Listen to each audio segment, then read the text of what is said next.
चलो अब है, आज हम लोग पढ़ने जा रहे हैं क्लास समांतर श्रेणी। समांतर श्रेणी लेसन 5 में होगा। लेसन 5 में रहता है समांतर श्रेणी। हम लोग इसके बारे में थोड़ा सा जानते पहचानते हैं। समांतर श्रेणी कहते किसको? सबसे पहले तो समांतर के मतलब क्या हुआ? समांतर के मतलब हुआ समान मतलब बराबर, समान मतलब बराबर, और इसमें जोड़ दो अंतर। अंतर किसको कहते हैं? जो गैप रहता है, ठीक है, इसको हम समांतर कहते हैं। अब इसमें हम लोग कैसे जानेंगे? हम लोग घर में क्या क्या चीज देखते हैं इस तरह से कि जो गैप रहता है, तो हम लोग देखते हैं कि सीढ़ी, जो सेना कहते हैं हम लोग, ठीक, 2 तरह का सीढ़ी हम दिखा रहे हैं। एक सीढ़ी ये है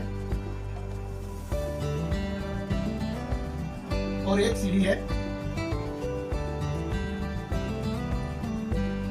ये है। बताओ इसमें से कौन सा सीढ़ी में हमको आसान लगेगा चढ़ने में? हम लोग ऊपर देखते हैं, इसे ऊपर देखते हैं और चढ़ते हैं। नीचे भी उतर रहे, नीचे देख के उतर पाते हैं? नहीं, हम लोग ऊपर देखते हैं, पैरा ऐसे ऐसे करते हैं, पैरा ऐसे ऐसे। तो हमको अगर समान अंतर सीढ़ी में उतर रहे हैं तो ये सीढ़ी मेरा सही है, पैर अपने जगह पर चला जाएगा। और इसमें अगर जाएंगे तो यहाँ पैरा धुनाएगा, ऐसे ऐसे धुनाएगा, पैरा कहाँ है, और यहाँ पहले ठेस लग जाएगा, और यहाँ क्या होगा, ऐसे ऐसे धुनाएगा। तो ये मेरा गलत है, तो ये समांतर नहीं है और ये मेरा समांतर है। एक हो गया।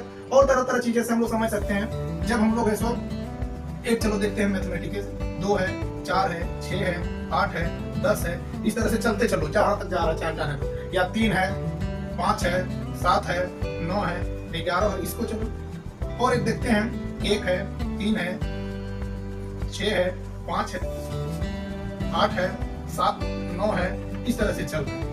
अब इसमें बताओ तो कौन सा समांतर श्रेणी में है और कौन समांतर श्रेणी नहीं है, ये हमको चेक करना है, सबसे पहले जानना है। अब यहाँ देखते हैं एक और, चलो एक और इसमें देखते हैं, आता है प्रश्न इस टाइप का आता है कि इनमें से कौन समांतर श्रेणी में है, जिसमें 4 ऑप्शन दे दिया। अब 4 ऑप्शन में हमको चूज करना है कौन समांतर श्रेणी में। एक मान लो है 2 है, 4 है, 8 है, 16 है, 32 है, इस तरह चलेगा। अब बताओ इनमें से कौन समांतर श्रेणी है? तो समांतर श्रेणी के मतलब समान अंतर यानी बराबर गैप में कौन है? तो बराबर गैप में देखो ये 2 है, यहाँ से आते जाएंगे 2 है, यहाँ से आते जाएंगे 2 गैप है, यहाँ से आते जाएंगे 2 गैप है। इसमें कितना है? 3 से 5 जाने के लिए 2 है, 5 से 7 जाने के लिए 2 है, इस तरह से चल रहा है। इसमें भी 2 है, इसमें भी 2 है। अब यहाँ 1 से 3 जाने के लिए कितना है? 2 तो है। 3 से 6 जाने के लिए कितना है? 3 कदम हो जाएगा। 6 से 8 जाने के लिए 2 हो जाएगा। 8 से 9 जाने के लिए 1 हो जाएगा। ये देखो तीनों बराबर है, 2 3 से बराबर नहीं है, 3 2 से बराबर नहीं है, और 2 1 से बराबर नहीं। इसी प्रकार यहाँ से देखते हैं 2 से 4 जाते हैं तो हमको 2 कदम चलना पड़ा, 4 से 8 गए तो 4 कदम चलना पड़ा, 8 से 16 गए तो 8 कदम पर चलना पड़ा, 16 कदम पर। यानी ये डिफरेंट है, सब में अंतर बराबर नहीं है, गैप बराबर नहीं है, और ये सब में गैप बराबर है। तो ये मेरा समांतर श्रेणी हो गया, ये मेरा समांतर श्रेणी हो गया, ये मेरा नहीं हो गया, ये मेरा नहीं होगा। क्वेश्चन रहेगा इनमें से कौन एपी में है? एपी में है, 4 ऑप्शन दिया रहेगा, या तो फिर हम क्लास 10 में ऑप्शन नहीं रहता है, इसमें बनाने के लिए दे देगा 4 ऑप्शन दिया रहेगा, इनमें से तुमको छाट के लिख देना है। तो जो हमारा डी बराबर डिफरेंस बराबर आएगा वो एपी में होगा, जो डिफरेंस बराबर नहीं आएगा वो एपी में नहीं होगा। तो ये बच्चों ये समझे हम सीढ़ी के द्वारा, इसके द्वारा समझे। अब यहाँ रहा कि हम एपी सीरीज को छाटेंगे कैसे, हम इसको ढूंढेंगे कैसे। यह एक ऐसा चैप्टर है जो ये क्या बता देता है कि अगर हम अभी पूछेंगे कि इसको जोड़ के बता दो कितना है, आगे पढ़ेंगे इसको, 2 4 6 जोड़ेंगे तो हम जोड़ सकते हैं, 4 4 तो 6 6 6 12 12 और 8 20।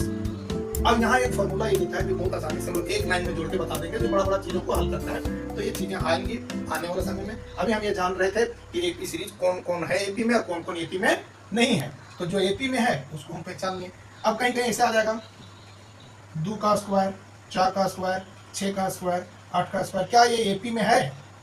ये नहीं, क्योंकि इसको खोलेंगे तो 4 हो जाएगा, इसको खोलेंगे 16 हो जाएगा, 36 हो जाएगा, 64 हो जाएगा, तो एपी में नहीं है। तो ये हम लोग इस प्रकार से समझेंगे कौन कौन सा एपी में है और कौन कौन सा एपी में नहीं। एपी के मतलब हुआ अर्थमेटिक प्रोग्रेसिव और प्रोसेस, और समांतर हिंदी में उसको समांतर श्रेणी कहते हैं। अब कौन कौन समांतर श्रेणी में है उसको हमको छाटना है। अब इसमें पद का बात आता है तो इसको हम लोग ऐसे, इसको हम फर्स्ट पद कहते हैं, इसको हम सेकंड पद कहते हैं, इसको थर्ड पद कहते हैं, इसको फोर्थ पद कहते हैं, इसी तरह से पद चलते जाता है। इसी में हमको डी निकालना है, जिसको अंतर कहते हैं, डिफरेंस कहते हैं। तो बच्चों हम ये आज इतना दिखाएं, फिर हम आगे क्लास में इसको हम प्रयोग करेंगे चैप्टर शुरू करके। ठीक है।